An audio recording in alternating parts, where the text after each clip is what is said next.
think it's recording. All right. Shout out to Dr. Junior Clark from Shanley High. Yeah, the professor.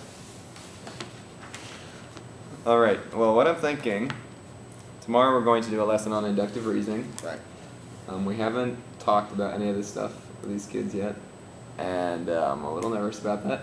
Yeah, I'm curious about their ability to comprehend this stuff. I mean, aside from just the natural uses of it.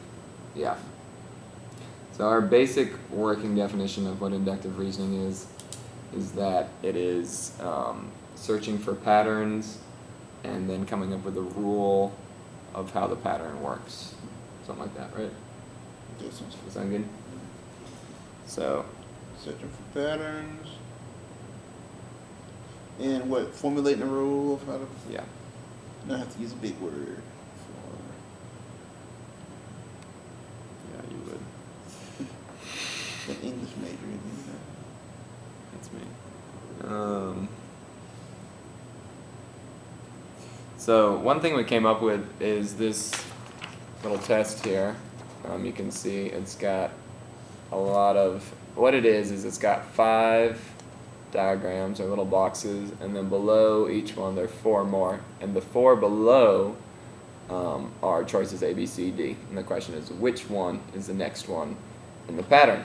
Now, Mr. Davenport and I both went through these, and they are rather difficult. They are intended for an adult audience, I believe.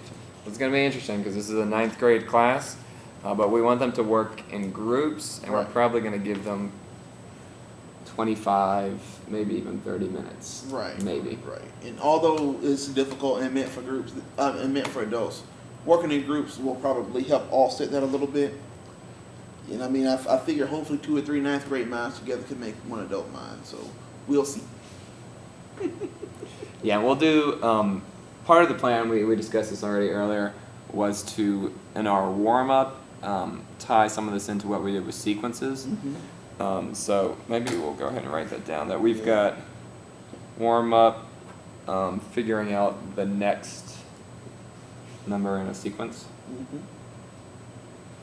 Also, possibly making a rule for the sequence. Mm-hmm.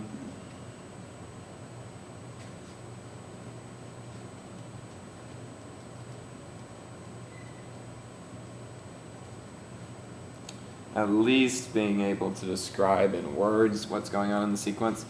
We're hoping that students will be able to describe in words what's going on from picture to picture. That's what I'm thinking. They might actually write a little description. Right. Every other diagram, the arrow flips up and down, and the spiral spins 90 degrees, something like that. Okay? So that's our main activity, and So that's the activity is inductive reasoning worksheet. it's a test kind of, we can call it Okay, inductive reasoning reasoning test. test or exercise, whatever. So that's what we're thinking. I don't know beyond this. I don't know if it's silly to think that they're gonna be able to keep. I feel a little bit like it might be silly to think that this sheet of paper is gonna keep them busy for 25 minutes. And maybe. See, I tend to think not just because. Oh God, camera. Sorry. Doesn't matter. You can talk to me. Yeah, I tend to think not. I mean, on one hand, I agree. On one hand, I think it should, but on the other hand, they're known for giving up easy, or either asking you how to do it. So, I mean, I think the only way it would keep them busy for an extended amount of time is the discussion. The discussion is going to have to do that. So maybe 25 minutes, including discussing it. Like if you went over it on the board, Including our discussion of it. right. If you went over it on the board, then I think that could help. Now, one thing I thought I would like to do one of these, maybe to start them off to show them, and I'm not sure which one. I've thought about maybe doing one that was pretty difficult. So, Like the clock one?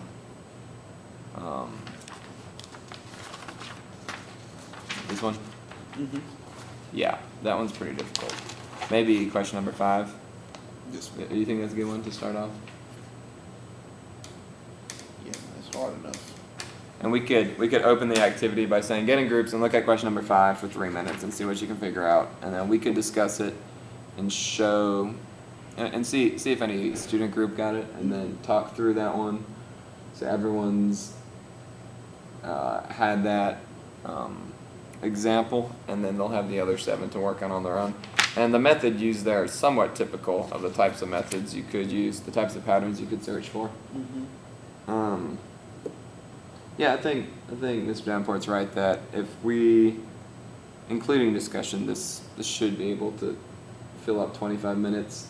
My warm-ups, and this warm-up tomorrow won't be an exception, will probably take at least 10 minutes. So that's 35. And then 35, and then we talked about needing definitions for conjecture and counterexample as well. Are we defining that tomorrow? Yeah, I think we do that on the tail end. All right. Yeah, I think we'll be fine because Define conjecture. And what else? Counterexample. I don't expect the definition to be too long. I just wrote counterexample twice. What in the world? I don't know. Yes, this is happening at the end of the day. Yeah, we're kind of losing it. That's why we're in this profession. Scratch that. So we've got defining those things, and then I think we're going to need to give some examples of counterexamples. And some of their homework is going to get into that. So we'll pass out the homework the last 5 or 10 minutes and make sure that they feel comfortable with what's expected of them. Mm-hmm. I'm also going to be collecting last night's homework tomorrow, but I don't plan on discussing it, I don't think, because we've spent a good bit of time. But we might have a few minute discussion of that at the beginning of the period too in my class. Yeah. I mean, this right here is going to be, unless you're boogieing pretty fast. This right here, I mean, because we say this is going to take 25 minutes when really that ends up being like 30. Yeah, and part of it is just the need to protect their time to wrestle with it, which is kind of challenging because it comes back on us to. I mean, how do you make sure that someone is wrestling with something for 20 minutes? You know, how do you walk around and police them? Yeah, how do you give them Say wrestle. You need to be wrestling. as Dr. Alstack would say, What sweating? sweat? Yeah, I need to see sweat. Your worksheet should be moist. Yeah, that'll be from tears, not sweat. And salty. All right. So counterexample, conjecture, and we'll finish up talking about the homework. I think that'll be probably sufficient. Any I concur. thoughts of anything else we need to prepare ourselves for? Oh no, this is a whole lesson plan, which is Oh yeah, for sure. But can you think of any pitfalls we haven't thought about yet? no, mostly policing them and staying on them to stay focused because they give up very, very easily. They give up very, very easily. Yeah. So, I mean, staying on them, encouraging them. I want to say maybe giving them hints, but I mean, it's a little problem. So, but we do have the answer sheet, which is very helpful. So, I mean, we could give them a little hint of things to look for. Isn't there a teaching style where you don't answer the question, but you start asking little questions? I forgot what it's called. I think I should know that. That fits in like all of them pretty much. Right. Socratic method. So Socratic method. Thank you. we yeah, I think we're pretty much done. We hope this goes well tomorrow. There are going to be some distractors on some of my classes because I've not finished passing out books, and I might pass out books during the activity. Some I just got to think about whether that's a good idea or not. Whether that's, but we need them by tomorrow because we're signing. I mean, by the next day because we're signing homework from the book the following day. Sounds great to me.